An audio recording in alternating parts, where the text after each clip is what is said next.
computer monitor connection issues. So anyway, this might be a little spotty, but in advance, I will thank you for your patience. Forget you can call in if you need to. Yeah, I will, or I may. Thank you.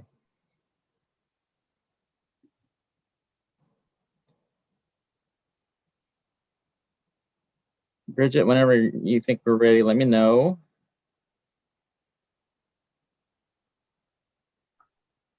Yes, we are good to go. Thank you, Alan. Thank you. Okay, well, welcome everybody to the Indiana Arts Commission quarterly business meeting, Friday, March 12th, 2021 at 9 a.m. This is being held because of the order that allows us to meet virtually to continue business in Indiana during the pandemic. This is going to be held from my location, which is 520 Park East Boulevard, New Albany, Indiana, 47150. We will, at any rate, I want to welcome everybody. We're almost a year exactly from the time we were meeting together to our last in-person meeting. So it's good to see you all, but I look forward to seeing you all in person again sometime. And with that, we'll go ahead and start introductions. Stephanie, because I'm having troubles with part of my monitor, could you go through first the commissioners and ask them individually to introduce themselves and their region, and then staff likewise? Of course, happy to. Lisa Abbott. Good morning, everyone. Lisa Abbott from Region 7 in Fishers. Thank you. Alberta Barker. Morning, Alberta Barker, Commissioner Lafayette, Region 4. Chad Bolser. Chad Bolser, Commissioner from Richmond. Ruth Ann Cowling. Ruth Ann Cowling, Jeffersonville, Region 12. Good morning. Dave Heist. Dave Heist, Commissioner from Wabash and Culver. Greg Hall. Good morning. Greg Hall from Region 7, Indianapolis. Walter Kanabe. Walter Kanabe, Commissioner from Region 7, Indianapolis. Lori McRobbie. Morning, everyone. Lori McRobbie, Region 8, Commissioner, Bloomington. Jake Oakman. Oakman, I'm here, Commissioner, Indianapolis. Kelsey Pieper. Good morning, Kelsey Pieper, Region 7, Indianapolis. Alan Platt. Alan Platt, Commissioner, Region 12. Sophia Soto. Sophia Soto, Indianapolis, Commissioner. Dusty Stemmer. She's with us. Ann Valentine. Good morning, Ann Valentine, Commissioner from Carmel. Larry Peugeot. Good morning, Larry Peugeot. I'm from Region 8, and I represent the arts partners at this commission. Thank you. Louis Rickey. Louis Rickey, Executive Director. Maya Michelson. Maya Michelson, IAC staff. Bridget Eckert. Bridget Eckert, IAC staff. Stephanie Haynes. Stephanie Haynes, IAC staff. Chapin Schnick. Chapin Schnick, IAC staff. Paige Sharp. Paige Sharp, IAC staff. Deanna Polsma. Deanna Polsma, IAC staff. Anna Tragesser. Anna Tragesser, IAC staff. And Stephanie Findler, IAC staff. Rebecca Halwerda. Good morning, Rebecca Halwerda from the Governor's Office. Thank you. Thank you, Stephanie. I appreciate that. We now need to do the approval of the agenda and the December 11th, 2020 meeting minutes, which were circulated in advance of this meeting. Is there any discussion or in advance of that, or notes of change or edits? And if someone sees hands, please just let me know. I'm so sorry.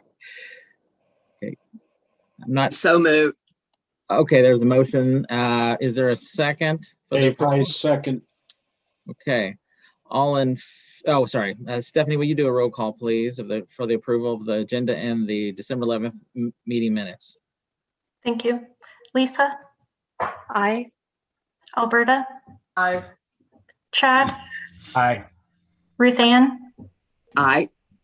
Dave, Aye. Greg, Aye. Walter, Aye. Lori, Aye. Jake, Aye. Kelsey, Aye. Alan, Aye. Sophia, Aye. and Anne. Aye. Motion carries. Thank you. Thank you. Executive Committee and Executive Director report. We'll start with the agency financials. Maya, will you present the February fiscal year 2021 year to date? I will. Thanks, Alan. We are 8 months into the fiscal year, which means that we're only 4 months away from the end of the fiscal year, which means we're well through our budget, almost 3/4 of the way, which is great. We are, as you can see, we're on track with expenses. So I won't spend a whole lot of time pointing that out. If you look down at the bottom of IAC expenses, you'll see the FY21 CARES Act grants at $9,970,000. Thank you, Chapin. And then right underneath that, the administration at $30,000. Those, in particular, the grants number will change slightly. We are finalizing our final grant review of the grantees now, and there will be some money coming back from grantees that was either there either weren't eligible expenses or they did not need all the funds. And so that end number will adjust slightly, and we should by the June commission meeting have a full account of that. So that number we anticipate will shift slightly, but otherwise should be fairly on target in the fiscal year. We recently received a budget memo from the state budget agency giving us instructions about the remainder of this fiscal year. And the good news in that is that the hiring freeze is no longer, which means that we could progress with hiring a replacement to Jasmine Behar, who we should be able to announce here within the next couple of days. And there was, as we described it, a lighter touch related to expenses and so forth, which is all good news. There's still restrictions on travel, and state budget wants us to keep an eye on unnecessary expenses, but we take it as a good sign that state budget agency has lightened some of the restrictions going forward. So that's good news, and good news, I think, for us as we wrap this fiscal year and look to next fiscal year. So happy to answer any questions about the current financials. Looks like Ruth Ann, you have a question? I do. I'm just wondering what happens to that money that's returned to the IAC from the grants that wasn't utilized. Yeah, it's a great question. So that money came to us via the governor's office, came through a state budget agency. We have requested the possibility of potentially reallocating those funds potentially, but we've not received direction. My guess at the moment is, Ruth Ann, is that that money will go back into the overall CARES Act funding that Indiana received, which is where it came from. But we've not received any specific directives at the moment as to what to do with it. It won't be a substantial amount of money. Grant staff worked really hard to make sure we got every dollar out of the door we possibly could. So it'll more than likely be maybe $5,000 to $7,000. So not much, but good question. Thanks, Maya. Any other questions for Maya on this? Okay, hearing none. We need to approve the February fiscal year 2021 year to date as presented. Is there a motion? Moved. Second. Okay, motion and second. Got those, Stephanie? Yes, thank you. Okay. Any discussion? Okay. Stephanie, will you take the roll call? Yes, thank you, Alan. Lisa, Aye. Alberta, Aye. Chad, Aye. Ruth Ann, Aye. Dave, Aye. Greg, Aye. Walter, Aye. Lori, Aye. Jake, Aye. Kelsey, Aye. Alan, Aye. Sophia, Aye. and Anne. Aye. Motion carries. Thank you. Thank you, Stephanie. Fiscal year 2022-23 budget development. Who's gonna do that? But is that That is me. I'm going to do it, Alan. Okay, So, yeah. First, I wanted to note to everyone that we've moved the executive committee and the quarterly business meeting to later in the month in June, so at the end of the fiscal year. And we do have an updated piece in your packets, a calendar. And we've done that. Obviously, we're in a budget session with the legislature, as well as we will have a new federal budget announced to us as well. And we just felt the need, if we were going to maybe try to develop some scenarios that we could look at during committee meetings, and then have some time to work between some direction from those scenarios to actual grant amounts, et cetera. We would need a little bit more time as a staff with our partners to do that. So this pushes the meeting as late in the month as possible before the close of the fiscal year. The session ends, latest date is, I think, April 29th by law, and our federal money usually, we know, in April as well. So by the time we would meet for the May committees on the future and program grants and services, we would know kind of what our available monies are, and give you all, based on those, maybe a couple of scenarios that we could follow as far as how we apportion the grant money across categories. Also, Anne Valentine has asked for that, to have a bit of a history of the commission as far as the major grant buckets that we have over time, and how our monies were apportioned to those. And we'll have that for you too, so you can see how previous decisions were made in that realm. So the idea is that we would present those kind of scenario possibilities at Committee of the Future and Programs, Grants, and Services. So every commissioner has a chance to look at that, and we would bring back to the June meeting a budget and grant recommendations based on the preferred scenario. So that's what we intend to do. Just so, any questions about that? Right now, we have a budget that's progressing through the legislature, and currently it is now over in the Senate. Came from the governor's office to the House to the Senate, and the number that is in there currently is the 15% reduced appropriation that was recommended by the governor's office. Your guess is as good as mine as if things hold or not, but we will deal with whatever we have at the end of it. So, but that's where there is also a possibility always of a holdback on whatever appropriation we would have. And again, having this meeting as far down the end of this current fiscal year, we're more likely to know if there's a holdback assessed as well that we'd have to consider in the grant making. So that later date allows us to absorb a few things to make a informed recommendation for vote at the June meeting. Questions on those issues? Great. Let's go ahead to cultural trust report from Maria.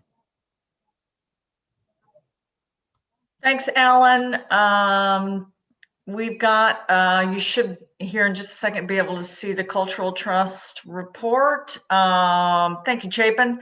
You'll see the interest that accrues. You'll see there on the screen the investment instruments that the interest is, or that the investment is invested in, and what our return is so far. Chapin, if you would go to the next page, fantastic. And you will see that third column is the amount that we have drawn on that interest, and you will see in 2021 that we drew $40,000. The commission voted back at the beginning of the fiscal year to move $40,000 from the cultural trust into our overall grant pool, and we leveraged that $40,000 into funding for arts trust plate projects, which are actually arts project support grants that we designated as arts trust projects.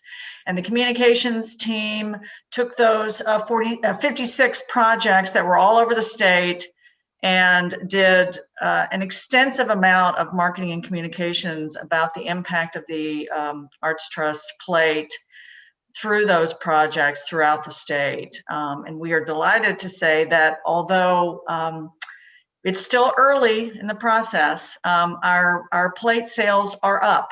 We've been averaging about a 10% decrease year over year in plate sales for about the last decade or so. So Bridget came up with the idea of this Arts Trust Plate project to stem that decline, and it looks like that's happening. So we are excited. Still early yet, but we will we'll see how it goes. And another tidbit I'll share, because Bridget's not going to be able to do her full communications report at this meeting.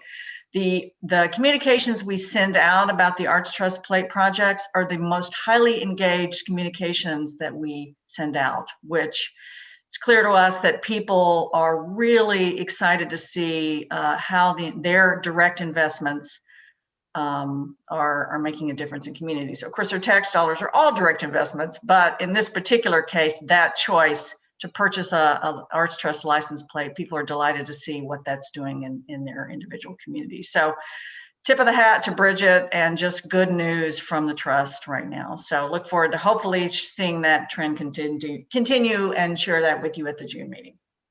Yeah, and Bridget, you may want to mention that, do we still have the ability to get kind of lower numbered plates? I don't know if we've talked to the commissioners about that recently. Yes, absolutely. If you're interested in a low number plate, it does cost the same as it would for you to customize a plate. But I have one. I know numerous members on staff and some of your fellow commissioners have one as well. If that's something that interests you, please feel free to reach out to me directly. Great, thank you. Louis, you want to talk about the NEA's likely inclusion in the new CARES? Well, it went between the time I wrote this agenda and now it went from likely to actual. So as part of the new stimulus package, there is $135 million designated for the National Endowment for the Arts. 40% of that will come to collectively to the states and regional arts organizations. There are 56 states and territories and another 6 regional folks like Arts Midwest. So there's about 62 of those. So you do the math, and it means that if we get an average allotment, we'd get somewhere around $800,000 of CARES money from that process. So that'll be great. We don't know. The NEA has not communicated to us yet what those parameters would be for the usage or the granting of those funds. If you remember, we had a smaller amount that came in the first round of CARES money, and we apportioned $3,000 to every AOS operating support grantee in the current year. And this will be a little bit more money than that. And so there'll be more on that to come probably in June when we know how much money we have and what the parameters the distribution of it might be. So, but really glad that we have a little bit more help going out to the field, because as we all know, the field is still quite in need. So that's where that is. There's also there's some other things in that CARES Act that's worth mentioning. They replenished the PPP program that many of our cultural institutions have access. They put through a little bit more money in the shuttered venue organization, money with the Small Business Administration, none of which they haven't yet finalized guidelines. So the first amount of money hasn't been decided how exactly it's going to be distributed, but they put in another $1.5 billion into that, something like that.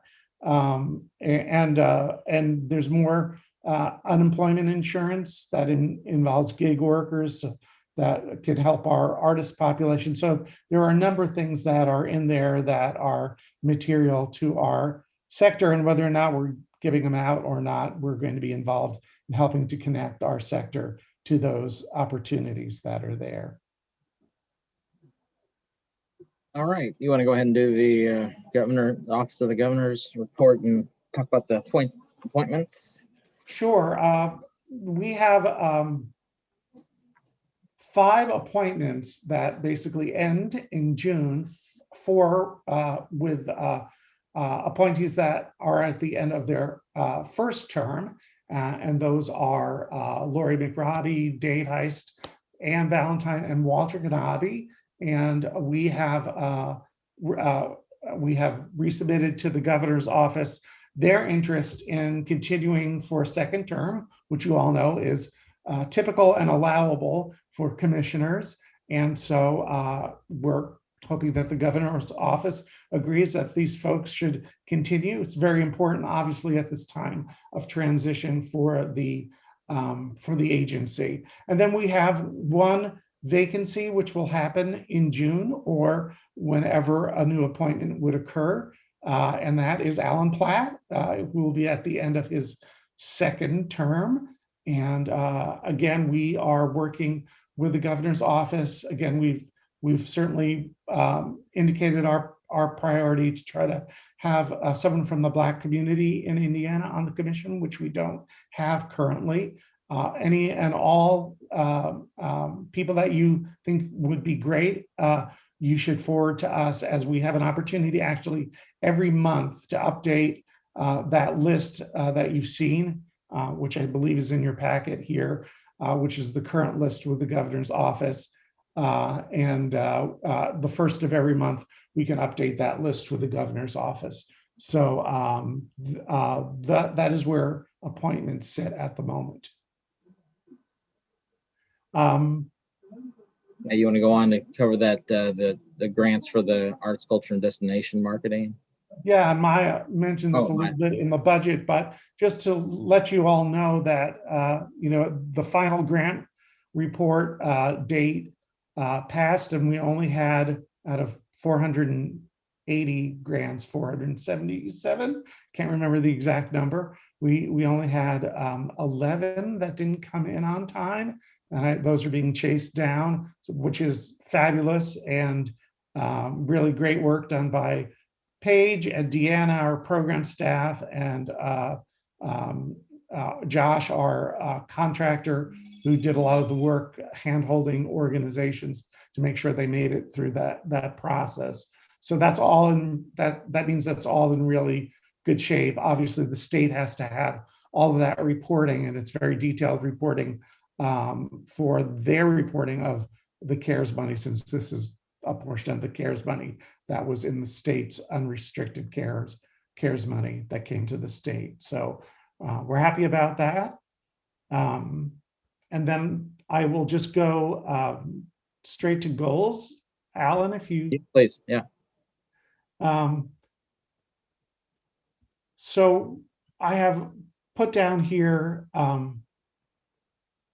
4 goals that have been approved by the Office of the Governor for the commission for this upcoming year. And these are really calendar year goals, not fiscal year goals, because that is the way that the governor's office chronicles the goals. And it is also, these goals will cascade pieces of them down, obviously from agency goals to me as an executive, and then to all of our staff members. So these goals cascade through everyone's goal setting. And upon approval of these, we'll begin the process of cascading these down to staff. So the first one is providing pathways to learning for all. As you know, our PACE program is culminating, and the work and the lessons learned and the data from that are coming out of that program. And so this is a bigger effort for a focus on education, learning, but not just, obviously not just school-aged children, but lifelong learning as well. So basically taking those lessons learned from that very in-depth research program and then applying them to other areas of our service and to the field of education in general, and embedding it in the work we do, in the grants we make, etc. So that is the first one. The second, of course, is our inclusion, diversity, equity, and access advancement, which we are continuing from obviously this past year. And that is being supported by and under the assistance of the new equity officer, Kara Herring, here in the state of Indiana. And it's to help bring both our systems and our programs under that umbrella. So the things that we do, the structure we have as an organization, how we do that structure and development, and then the programs and services that we create. So it has those two aspects to it.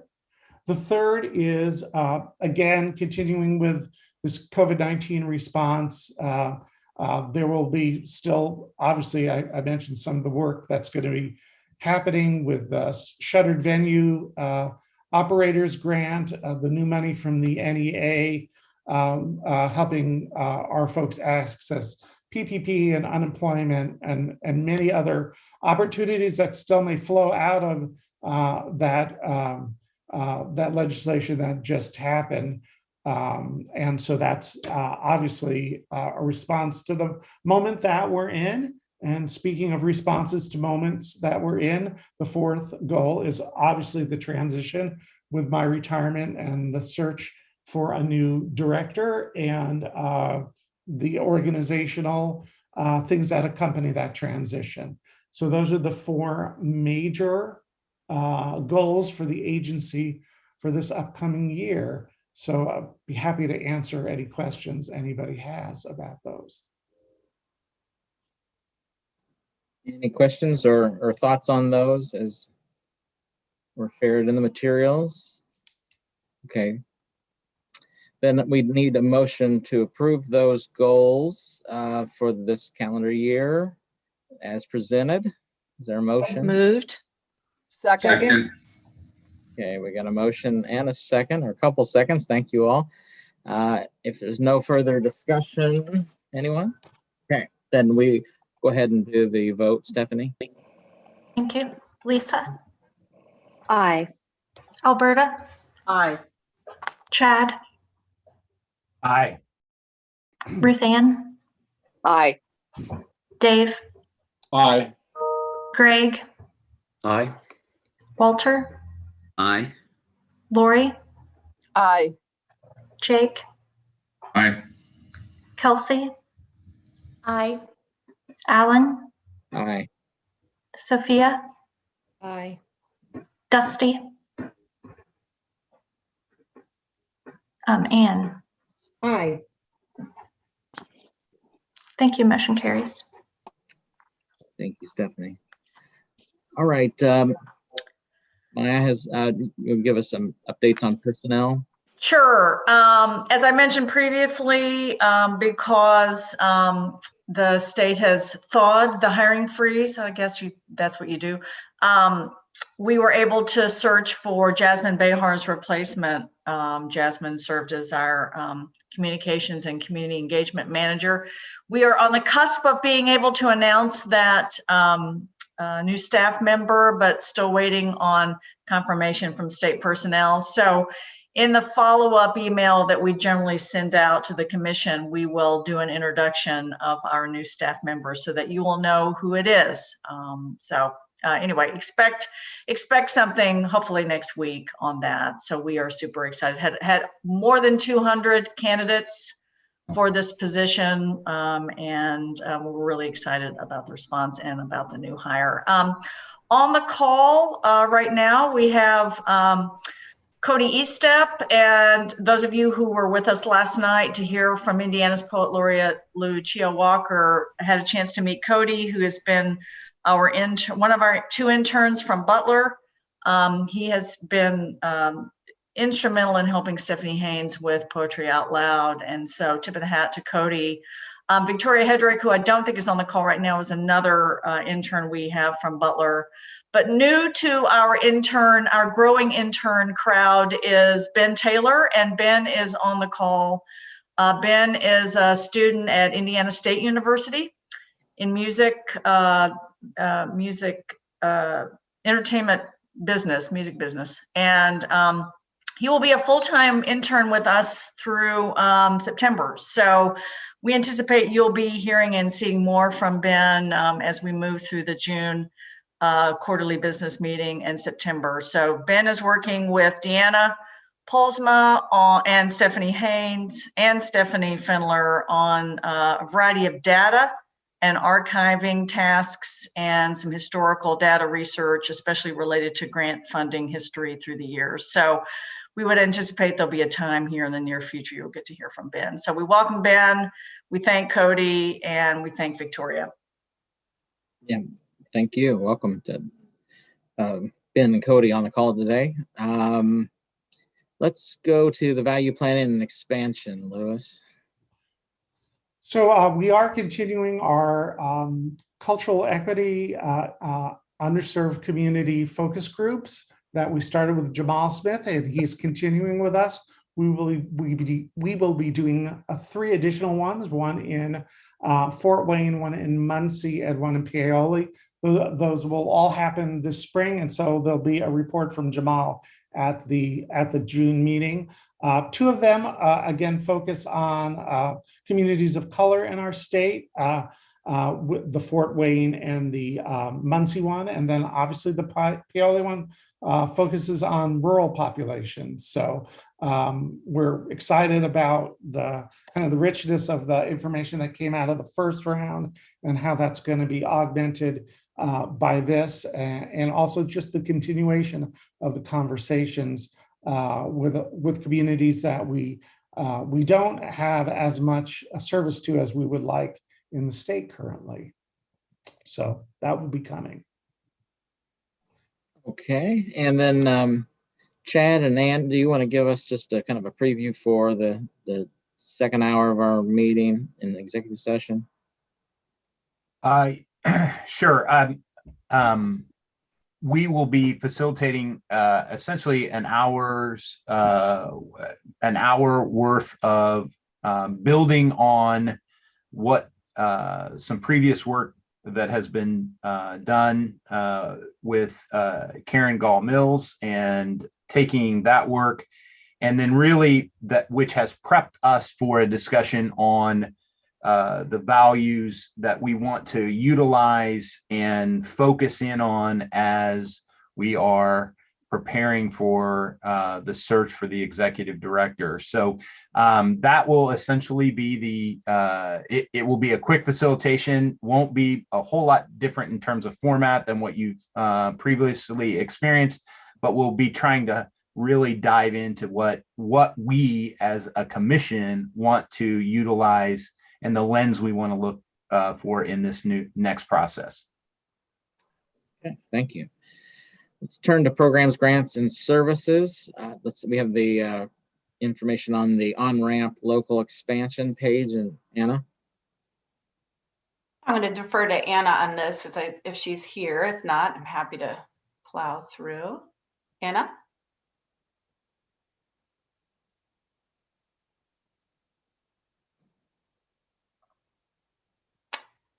Anna, if you're talking, we cannot He's hear you. on the call, so you'll have to click *6, Anna. I can only ask to unmute.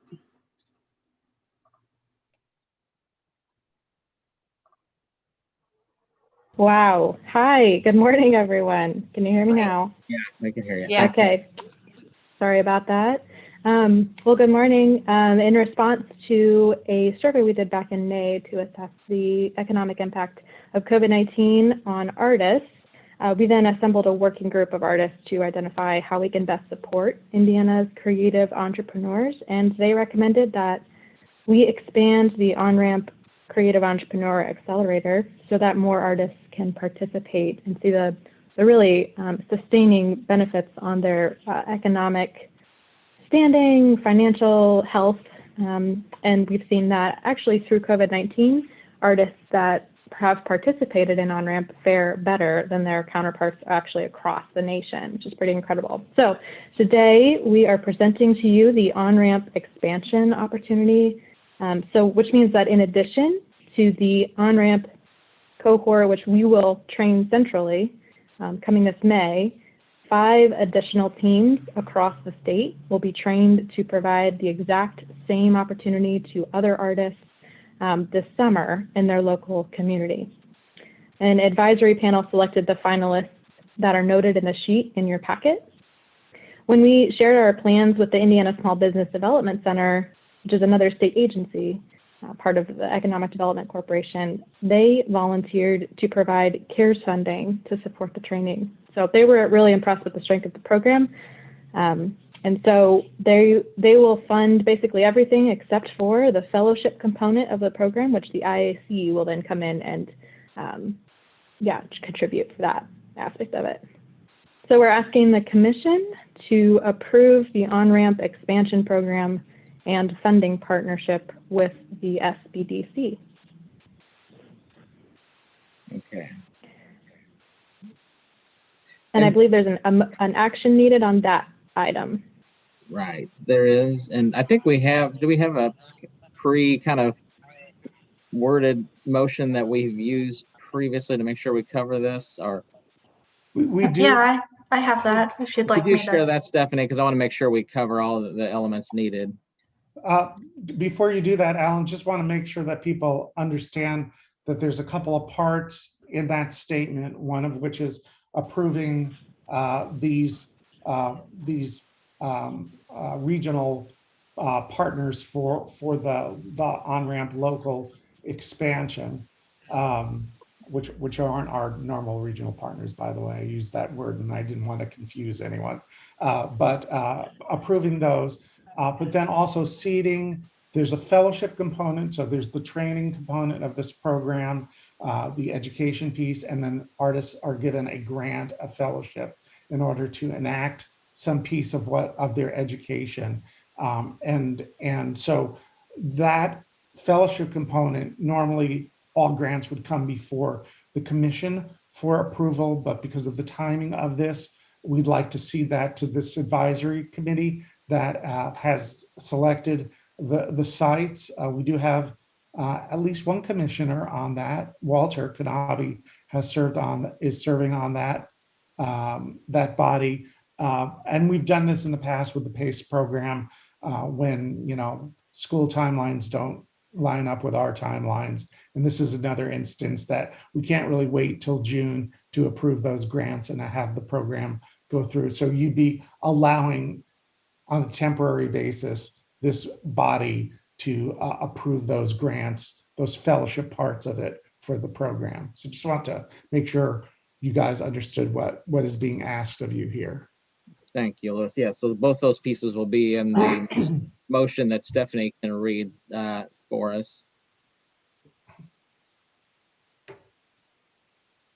Yes, the motion is to approve the On-Ramp Expansion, funding from Indiana Small Business Development Corporation, acceptance of the selected providers and services, and to also seed approval of fellowship expenditures to the advisory committee.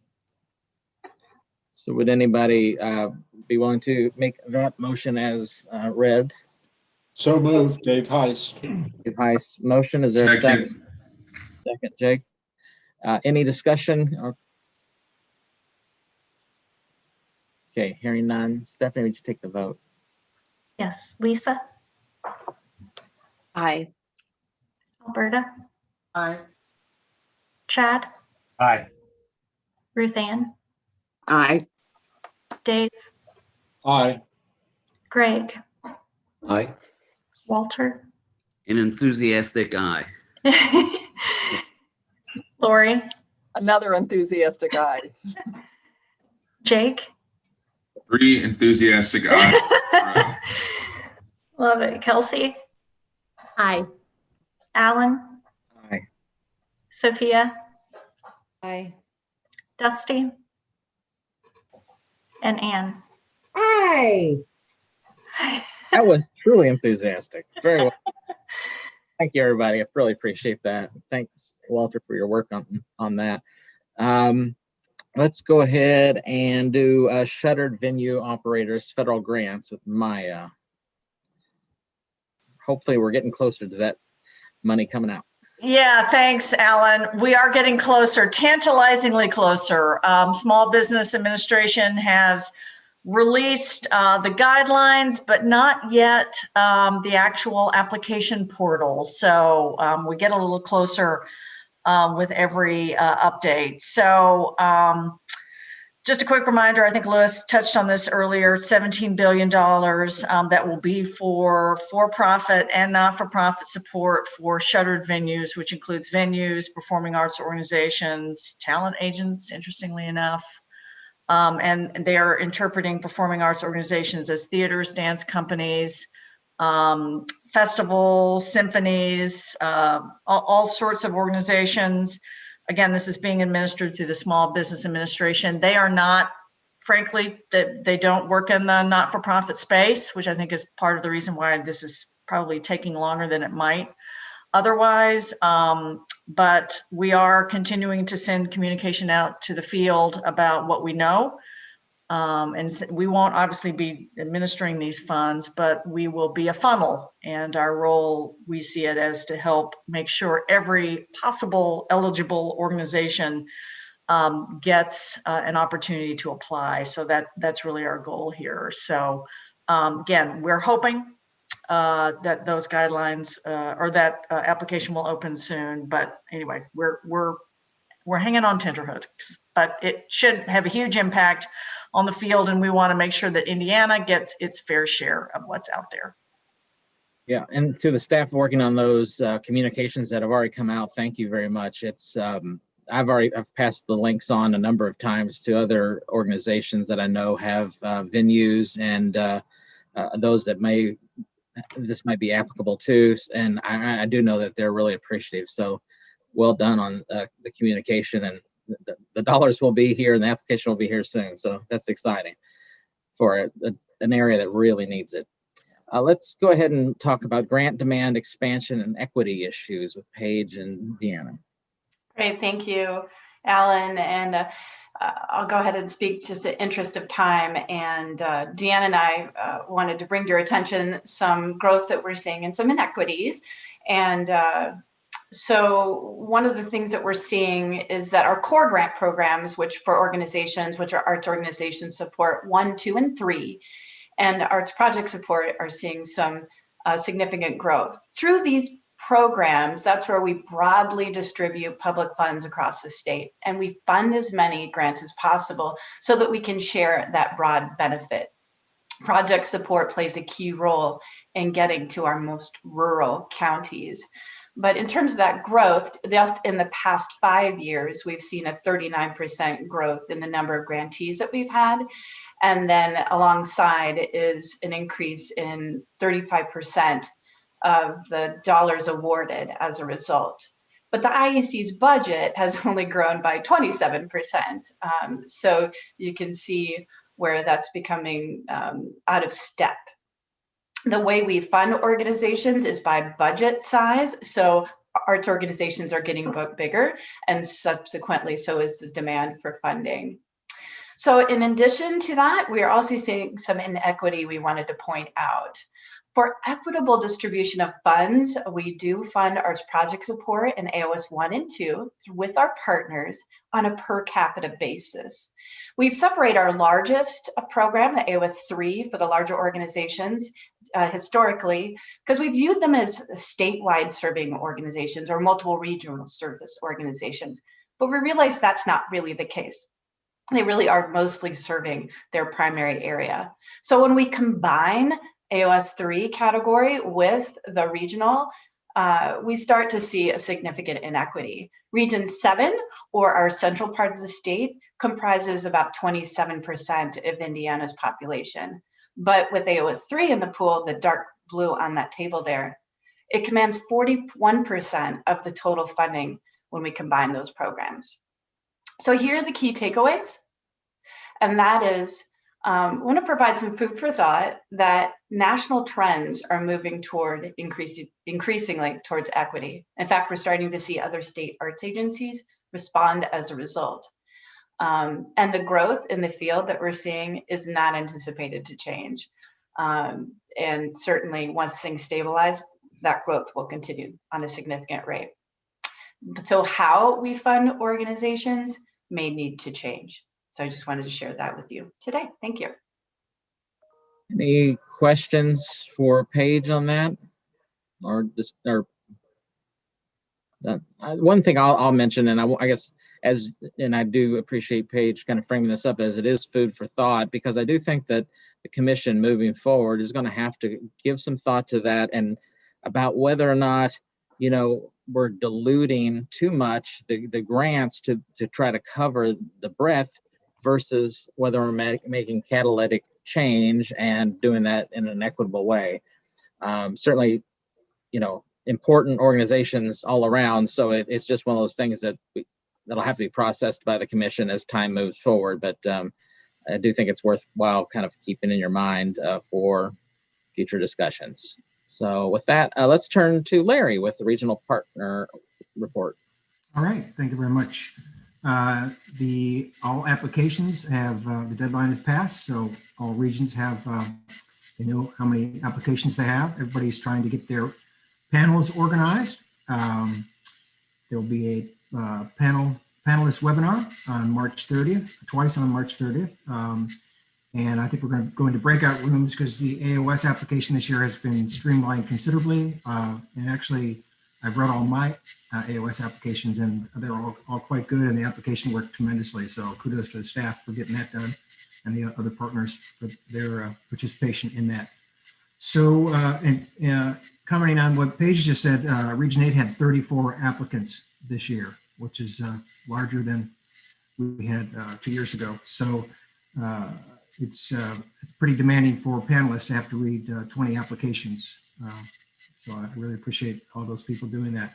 But we're moving forward, and we had a meeting yesterday, and I think everybody's on the same page in terms of how we're going to run the panel process this year for AOS and APS. And we also had some nice, because we're doing everything virtually again this year, we had a number of regions that were able to share panelists with other regions. So I think that's kind of nice. Somebody that's an AOS candidate and say Region 8 could be a AOS panelist in Region 9. So we've kind of partnered up and people are sharing panelists, and I think it'll be a very effective process this year. So again, thanks to the staff for all their support in that this year. And we look forward to getting those panels done and getting that money awarded. Thank you very much. Thank you, Larry. Okay, well, any questions for Larry or comments? Okay. Thank you. Move on to old business. Does anybody have old business to bring for the commission? All right, hearing none. Any new business? Can I say it's Walter Kanabe? I wanted to mention on the On-Ramp program that Lori was a part of this as well. And I need to mention that because she really, her input really helped me in my decision-making. And then secondly, that Paige and Anna just did a great job with it and put a format and structure around it for us to be able to think about and navigate all of the qualified applicants and come to a conclusion. So thank you, guys. Yeah, thank you. Anyone else? So in the kind of in this new business, it's I guess not business before we kind of move toward adjournment. I do just want to thank everyone and the staff for allowing us to kind of really expedite this part of the meeting so we can get to that executive session and have some quality time to work through those issues as Chad laid out.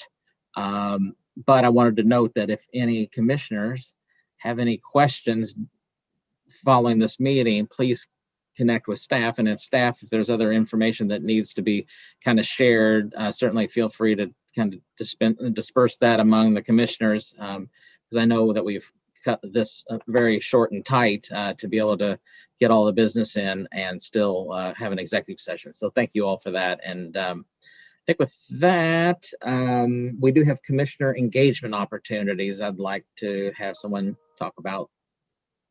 Sure, I'll talk a little bit about that. We got the staff got together with Alan and Alberta, and we started talking about ways, kind of the barriers that are here because of this virtual world, about getting to know staff, getting to know commissioners, commissioners getting to know the work of the commission, commissioners getting to know each other. A lot of this happened in a really nice organic way when we used to get together in person at commission meetings, but takes a little bit more effort and deliberateness to do it in this virtual environment. So we have come up with the staff basically some interest areas that we seek commissioner input in a more informal way, sometimes a more formal way, on an advisory panel like Walter and Lori just served on for the On-Ramp too, but sometimes in a more informal way as well. So we put together what is not an exhaustive list, but a list with the intent that we'd give it to all of you, and you could check more or one of the things that you're interested in, and then we would know that, and when we have the opportunity to engage you in that work in a more direct way, we could do that. And we could also facilitate some folks who are interested in the same things, commissioner to commissioner, that happening as well. So it's just a way of us mapping this out a little bit of interest, so we can more deliberately communicate and engage with you as a staff, and help you engage with each other more intentionally as well. So if you all would take this, and I think, I don't know, maybe we can send out, Stephanie, a version that's checkable. This is a PDF. I don't know if people can check it, but maybe we can send out something that is checkable, and then people could return it, and then you'd be hearing from us about that area and what we're doing and opportunities for engagement in it. Does that make sense? Yeah, for sure. Anybody having questions? I think this is going to be a good opportunity for folks to have a chance to maybe connect on some areas that you really find interesting, and your input can be helpful, and the staff's explanation and bringing you up to speed on what is being done in some of these areas will be really eye-opening, because there's a real depth to the work that's being done. And so I think you'll really appreciate that opportunity. Is there any other new business?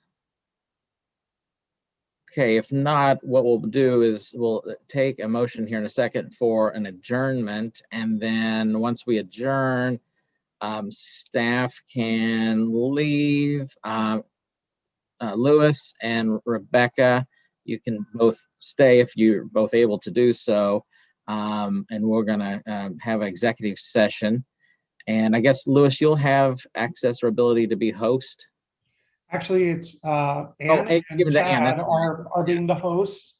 Yeah, So, got it. That makes sense. Yeah, because you all will be taking us to some breakouts. So, and Chapin, I'm sure we won't be recording the session, obviously, as an executive session as well. So that function will have to be taken off for that part of it. So, okay. Yes. So I think with that, first of all, I want to thank everybody for being on today. I hope everybody continues to stay healthy and get those vaccines when you can. And someday soon we'll all be back together, and it'll be a nice thing to be able to interact again. So anyway, thank you all so much. So commissioners and Lewis and Rebecca, stay on after the adjournment. Is there a motion to adjourn the quarterly business meeting?